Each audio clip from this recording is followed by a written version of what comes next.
Mughal dynasty began with Babur, followed by Humayun and then Akbar. In this session, we would focus on the greatness of Akbar, his reforms, mainly the religious policies, revenue system, administration system. To begin with, Akbar was born in 1542 and at a small age of 14 years, he was set to throne in 1556. However, since he was young at that time, guardianship of Behram Khan was important, and later on, by 1560, Akbar independently rose to power, and finally he died in 1605. In this class, we would understand how he contested and won the various areas in India, and then focusing on his policies and development. So let's begin with Akbar's policy of expansion, his conquest in North India and South India.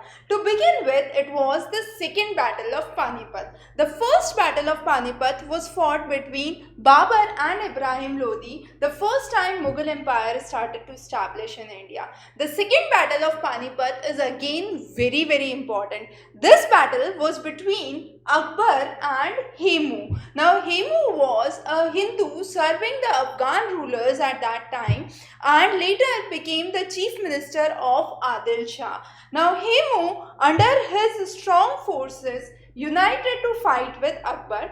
Since Akbar was only 14 years at this time, Akbar was under the guardianship of Behram Khan. Initially, Hemu was able to occupy most of the Delhi, but with the guidance of Behram Khan, Afghan rule and the Afghan power was destroyed, Mughal Empire came to power, and later, after the victory of the second battle of Panipat, when Akbar had won, Akbar decided to dismiss Behram Khan, and finally by 1560 Akbar himself came to throne. In 1561 he marched to the regions of Malwa. The forces were under Adam Khan. Now in Malwa at that time was Baz Bahadur, and when Akbar's forces under Adam Khan invaded the region of Malwa in central India, Baz Bahadur fled away. So 1561 marked the time of expansion by Akbar on his own, since in 1560 he dismissed Behram Khan, and after that Akbar started to have his own policies for conquest. Next from Malwa he moved to Ghar Katang.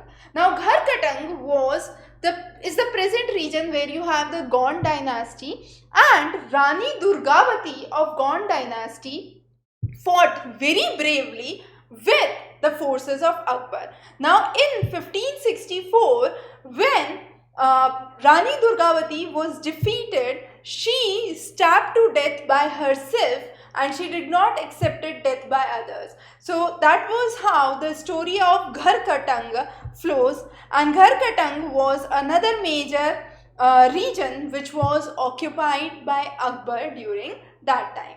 The next to Ghar Katang was the invasion to another region of Chittor. Now Chittor was in 1568. In 1568, Rana of Mewar refused to accept and submit himself to Akbar.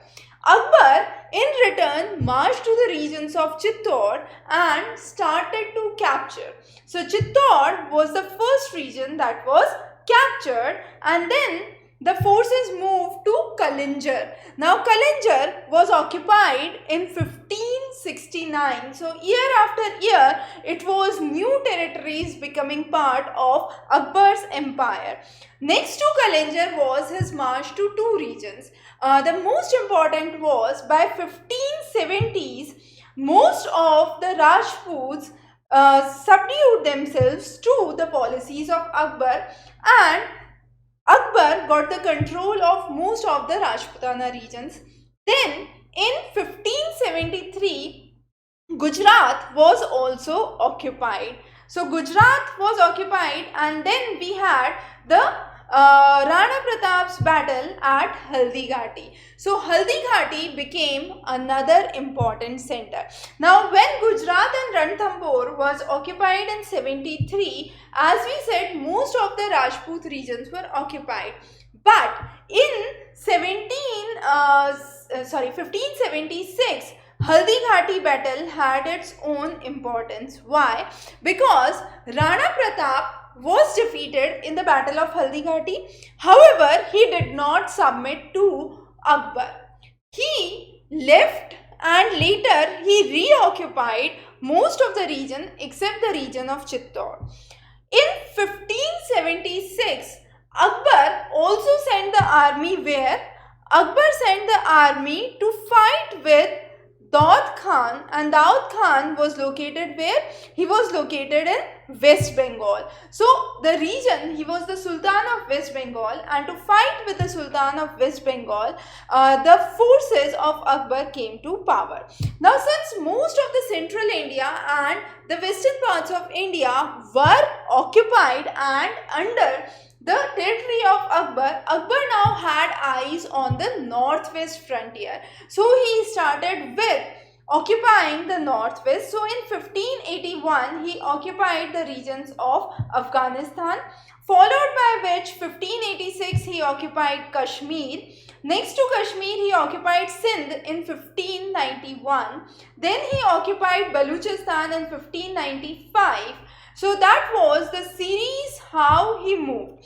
Now, in between this, when he occupied Sindh and he was occupying Baluchistan as well, there was another target towards the east, and that was the region of Odisha. In 1592, Odisha was annexed, and finally the years from 1598 to 1601, or we can say 1602, saw the period of annexation of the territories in relatively the South India, which was the Deccan part, and Ahmednagar, which was under Chand Bibi, was occupied in 1600.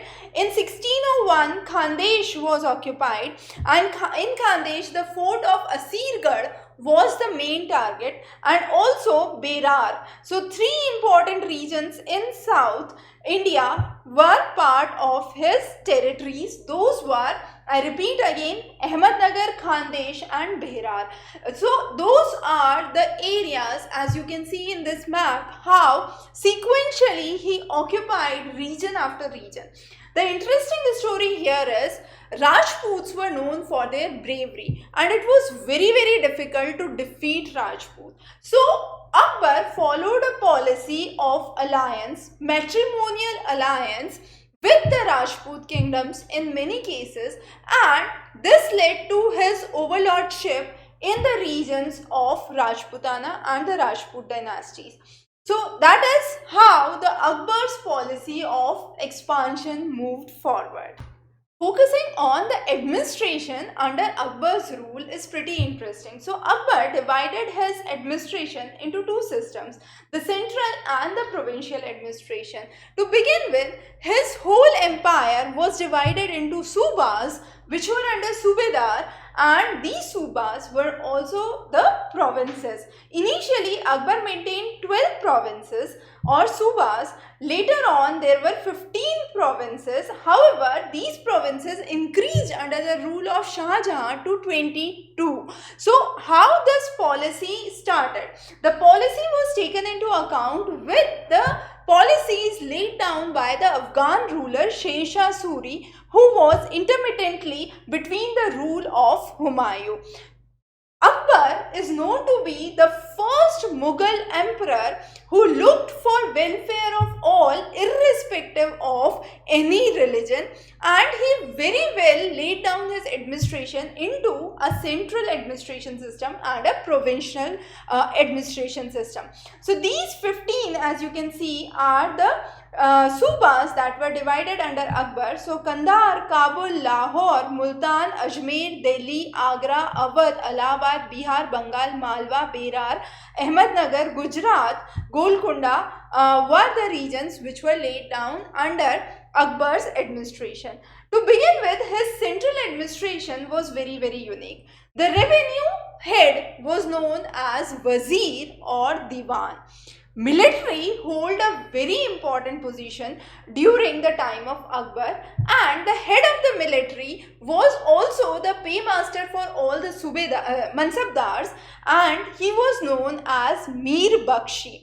So Mansabdari system was a unique system of military and civilian administration laid down by Akbar, and it followed till the time of Aurangzeb, a very unique system which was laid down. Now Mir Bakshi was the head of the military, Wazir was the head of the revenue, Qazi, as we know, is the term for judge. So Chief Qazi was the chief judge. Then we had the Chief Sadar, who was the supervisor of the grants that are given to the scholars. Mir Samam, who was responsible for the imperial household, and he was in charge of the household, the imperial household. So he was Mir Saman, and then Vakil, as we call, were the prime minister during his time. However, there was no effective power to the prime minister that was given, and he was only a advisor or a ceremonial head. So those were the major administrative structure at the center level. Now, all the meetings that Akbar used to had were held at Diwan-e-Khas. Khas means important. So Diwan-e-Khas was the hall of private audience, and here Emperor met with his council of ministers and officers to assist in the process of administration. So this is about the central administration. Now this central administration was further laid down at the provincial level. So as we said, empire was divided into 15 suba or the provinces. Each suba was under the subedar. Besides subedar, Diwan, Bakshi, Qazi, Kotwal were present at the level of suba, as we have already discussed at the central administration. Within the suba were the sarkar, within the sarkar were the parganas, and within the parganas were the small villages. Now, in the parganas, the head was the faujdar, and at the village level, the person was known as Muqaddam, Patwari or Chaukidar. So that is how we have the administration at the levels from Suba to Sarkar, Pargana, and finally to the village level, and how well the administration was carried out. It was not just this, but the Mansabdari system was a unique system which was started by Akbar. The concept was borrowed from the regions of Persia, and as we said, this was a basis for military and civil administration in the court of Akbar. Now Mansab means rank. So rank or status was given, and there were two rank systems, Zat and Savar. Zat was the personal rank, and this was a personal status which was given to a person. However, Savar was how many cavalrymen a person would hold, and the number of this cavalryman ranged from somewhere around 10 to 7,000, and this was based on how important the job is and how many number is required by the person. Usually, higher the ranks of Mansab were the part of the family, the royal family members. Officers were paid in the forms of Jagir. So Jagir was given to officer. Salaries were paid to Mansabdars who were looking after the civil and the military administration. The post of Mansabdar, very important to note, was not hereditary. After the death of the Mansabdar, the post was given to the king. So king used to take the Jagir back and used to allot it to a new Mansabdar. There was no hereditary system. Also, as we said, the concept of Dag and Chera were revived during the period of Sher Shah Suri, which prevailed with the Alauddin Khilji, and this system was reintroduced by Akbar. And here Dag, which means the branding of horse, and roles of soldiers as Chera were introduced. And as we said initially, Mansabdari system moved on smoothly till the time of Aurangzeb. It was only after the death of Aurangzeb that Mansabdari system dissolved. So the administration and the Mansabdari system, the basis for military and civil administration, is very, very important under Akbar's period. The revenue system under Akbar was indeed a hierarchical development that we could see from what was under Sher Shah Suri. So Sher Shah Suri's revenue system was well adopted by Akbar. The land was measured and fixed revenue based on the quality of the land, good, medium or bad, and the quality of the production was taken. Now, revenue was collected either in cash or in kind. Kind means some form of exchange commodity, and whatever the revenue would be was predetermined by the officials. 1/3 of the revenue was collected, in contrast to 1/4 which was during the Sher Shah Suri period. So very, very important here, 1/3 of the revenue was collected. Similar to what Sher Shah Suri did, Akbar was also very much considerate about the natural calamities and the problems faced by natural calamities, and therefore he was generous in granting loans. Also, he called for re-emission of loans in the period of the natural calamity, and that was to be granted by the state. The next is he focused specifically on improvement in agriculture, and therefore numerous development projects in agriculture came. Bandobast is the name for his interesting revenue system. Bandobast was a system laid down by one of his 9 gems, Navratna of Akbar's court, Raja Todarmal.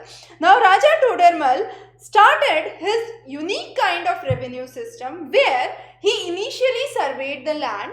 After the land survey, land was categorized into 4 different categories based on the quality and the production. Later, the land was measured with bamboos joined together with iron rings, and this system was known as Jarib. So Jarib was a system which was introduced by Raja Todarmal under his Bandobast system, and the revenue collection was based on the average produce and the average price of the past 10 years. The last 10 years average produce and average price was taken into account to determine what should be the amount of collection for the revenue. So this Bandobast system introduced by Raja Todarmal is one of the unique systems. As we said, during the period of natural calamities, loans were granted to the farmers. These loans were mainly granted for seed, cattle or agricultural implements that were required, and also foreign trade, internal trade were highly encouraged during his period. So his revenue system was very, very unique. Bandobast was his unique revenue system.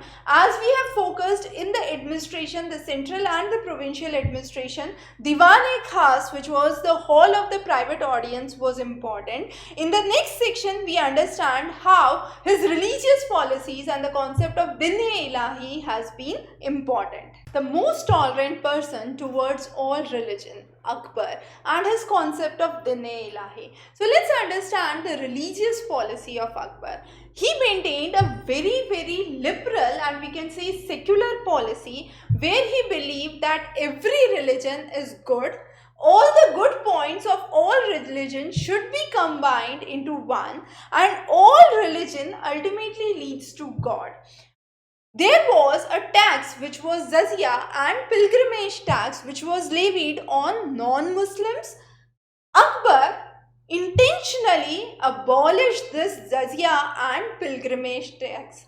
This also benefited him in his alliances with the Rajput kingdoms, where he followed the matrimonial alliances, and therefore this policy gained a huge momentum. Also, he was one of the only leaders in the Mughal Empire who allowed Hindus to build temples, not only just build temples but even gave grants to Hindus to build the temples. He he stopped the forcible conversion to Islam, and under his court, under his 9 gems was Faizi. Faizi was one of his 9 gems, and he translated numerous Hindu literatures into Persian. Bhagavad Gita, Ramayana, Mahabharata are some of those two quotes. He allowed all religious freedom to all religion. He celebrated festivals like Diwali and Holi and showed how secular he was. And he built a Ibadat Khana. Ibadat Khana was a hall, we could say, a hall of worship. Now this Ibadat Khana has its own importance because it was a place where religious debates used to be held by religious preachers from all religions, be it Hindus, Muslims, Jains, Buddhists, and all across the religions. There was a common place where religious debates were held, and this was Ibadat Khana, the hall of worship.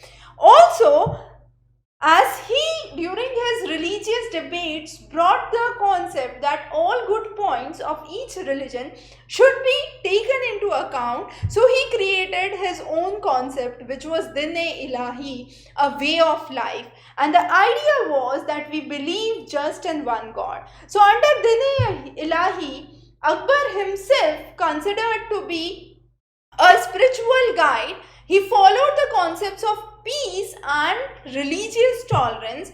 He disapproved the practices like Sati Pratha. He also said that killing of animal for meat is insane and should be stopped. Sulh-e-Kul, which is a universal peace concept, was laid down under his Din-e-Ilahi, which was the way of life. Akbar did not had huge great following under his Din-e-Ilahi, as he did not force anyone to join his new way of life and his new concept. He united people and asked them to preach for peace. There was a code of conduct, but as mentioned, this code of conduct was not forced on anyone. So his ideas remain very, very liberal, very, very unique, and none of the people were forced to follow his principles. And as a result, his Din-e-Ilahi, the way of life, had few followers.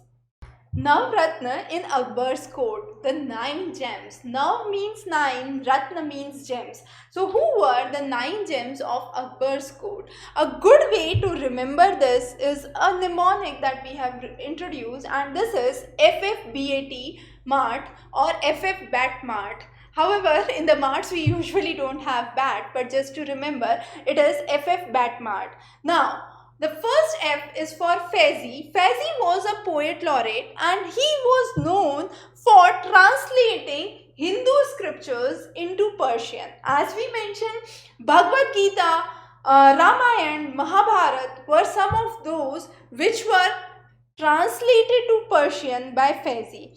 The next was Fakir Aziuddin. Fakir Aziuddin was an advisor to Akbar. Then we have Bat, so B for Birbal, A for Abul Fazl, and T for Todarmal. Now Birbal was the Prime Minister of Akbar. However, we have noticed that Akbar's Prime Minister or Vakil was a ceremonial head, but Birbal was not that case. Birbal had his unique position. One of the stories is very famous. When Akbar lost his ring, Akbar asked and said that this ring was given by my father Humayun to me and is very, very precious. Go Birbal, find it in any way.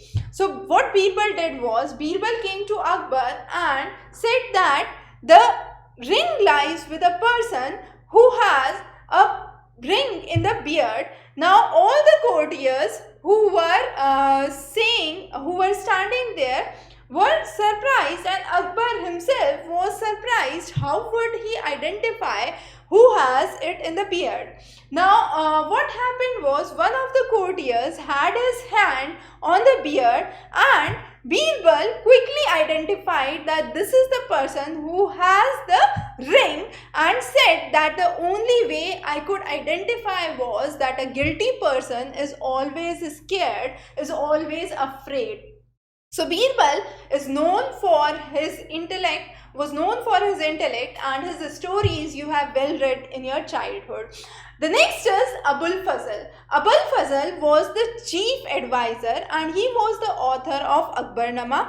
Akbari was also part of Akbarnama. Now it's very important to note that Akbarnama was written by Abu Fazl. Humayun was the father of Akbar, and Humayunama was written by his sister Gulbadan Begum, but Babarnama was an autobiography which was written by Babar himself, and this was in Turkish language. So important to note, Akbarnama was written by Abul Fazl, and Abul Fazl was one of the chief advisors. The next is Todarmal. Todarmal was the revenue minister, and under him the Bandobast system was introduced. Bandobast was the unique system of revenue collection where land was identified and bamboo and iron rings were used to mark the land, which was called as Jarib, and the average price and the produce of last 10 years was taken into account for the revenue collection. The next is Mart. So M for Mullah Do Piazza. Mullah Do Piazza was the advisor of Akbar. Then A for Abdur Rahim Khana Khana. Abdur Rahim Khana Khana is a well-renowned poet. He was a staunch devotee of Lord Krishna, and he is known for creating his unique couplets or dohe. Now, there is a very interesting thing about Abdul Rahim Khana Khana. He was very polite to the poor people and he used to give alms. One of the quotes say that he always had his eyes down while he was giving alms, and the sole reason was that he said that it's not me who should take the credit, but the credit goes to Almighty God, and therefore he never had eye contact with the receiver. His eyes were always down.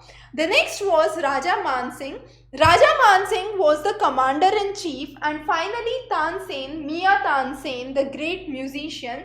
Rag Darbari, Rag Deepak are some of the major rags which have been composed by Tansen. His music has been well renowned. So these were the 9 gems and a quick mnemonic to remember. FF Batmart. So hope this mnemonic helps you remember the 9 gems of Akbar's court.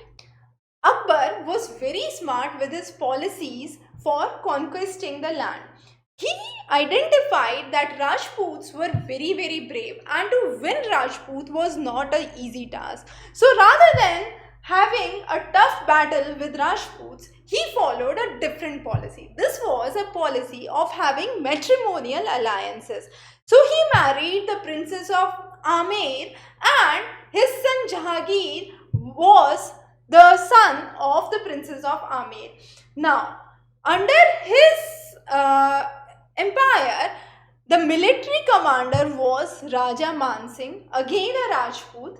His revenue officer was Raja Todarmal, one of his 9 gems, again a Rajput. So he had a very liberal policy towards Rajput. As mentioned, he abolished jizya and pilgrimage tax for non-Muslims, and this motivated Rajputs to come in with strong alliances with Akbar. He did not annex any of the kingdoms, and he only asked them to pay tribute and accept the overlordship of Akbar. So these liberal policies helped Akbar annex most of the Rajput areas. Coming on to his architecture. His architectural patterns were very unique. The new city Fatehpur Sikri established has been important. Most of his structures were built in red sandstone. Tomb of Humayun is a unique tomb which is on a raised platform and has been built in memory of his father Humayun. Buland Darwaza, as the name suggests, Buland, so it denotes victory, and this was built when Akbar had the victory over Gujarat. So Akbar's conquest over Gujarat led to the establishment of Buland Darwaza. Agra Fort, Panch Mahal, then we have Jodhabai's palace, Diwan-e-Khas are some of the structures that have been developed and created during the time of Akbar. Most of those, as we mentioned, were in red sandstone, and they were a classic blend of Indian and Persian style. As we said, he had matrimonial alliances with Rajput kings, and therefore the Indian style was subsumed along with the Persian style, and the developments were seen accordingly. Agra Fort and Akbar's mausoleum at Sikandara are again very important architectural marvels of his time. The paintings during his time have been important. He was a fond person in terms of paintings and architecture, and he invited painters across the globe. His unique paintings were the miniature paintings, the small paintings which were created. Two of his painters were very renowned, Daswan and Jaswant. Now, most of the paintings cited the life of Akbar, his hunting scenes or his royal courtroom. Even in Akbarnama, there are hundreds and hundreds of miniatures depicting the life of Akbar, and that was the part of his Akbarnama, which was written by Abul Fazl. Calligraphy was also done during that time, and calligraphy was highly kept at a good place. The next is music. As we said, Akbar was fond of all forms of art and architecture. So music was indeed one of the things, and he was fond of both vocal and instrumental music. At his court, Mia Tansen was one of the 9 gems, and there were numerous rags which were composed by Mia Tansen. Rag Darbari, Rag Deepak, Mian Ki Malhar were some of the most famous rags which were introduced by Tansen. Tansen composed mainly in the Persian style with a blend of Indian style, and he was patronized by Akbar. Coming on to literature, two of his jewels or his Navratna were Abul Fazl and Faizi. Abul Fazl, as we know, wrote Akbarnama. Akbar himself was illiterate, but despite of that, he was very fond of literature. So, Aine-Akbari was part of Akbarnama. Faizi translated numerous Hindu scriptures into Persian. So as we mentioned, Bhagavad Gita, Ramayana, Mahabharata are some of those to quote. Poetry in all forms, Hindu and Persian, were highly encouraged. He was fond of poetry, and during his time, numerous Hindu poets flourished. Vallabhacharya, Rahim, Tulsidas, Surdas, Keshav Das were some of those during the time of Akbar. Tulsidas during his time wrote Ramcharitramanas in Awadhi. So that was the development under literature. Coming on to the final of the Akbar's highlights. So under Raja Todarmal, we saw the Bandobast system. We had the religious tolerance and a new way of life, which was what? Which was right. Din-e-Ilahi, Ibadat Khana, hall of worship, Diwan-e-Khas, the hall of private audience was established for his chief ministers, his main council of ministers. He legalized widow remarriage, abolished sati pratha, he discouraged child marriage and emphasized more on the study of maths, logic, literature, astrology and astronomy both. He was highly secular and liberal in his outlook, and he was a staunch supporter of cultural integration. He believed in cultural unity and adopting the best from all cultures. However, he died in 1605 and the empire was left to his son Salim or Nuruddin Muhammad, and Nuruddin Muhammad was later called as Jahangir. So the successor of Akbar was Jahangir. So this was about the life of Akbar, how he conquered the various regions, his various policies under administration, revenue, religion, and his passion for art and architecture. Thank you.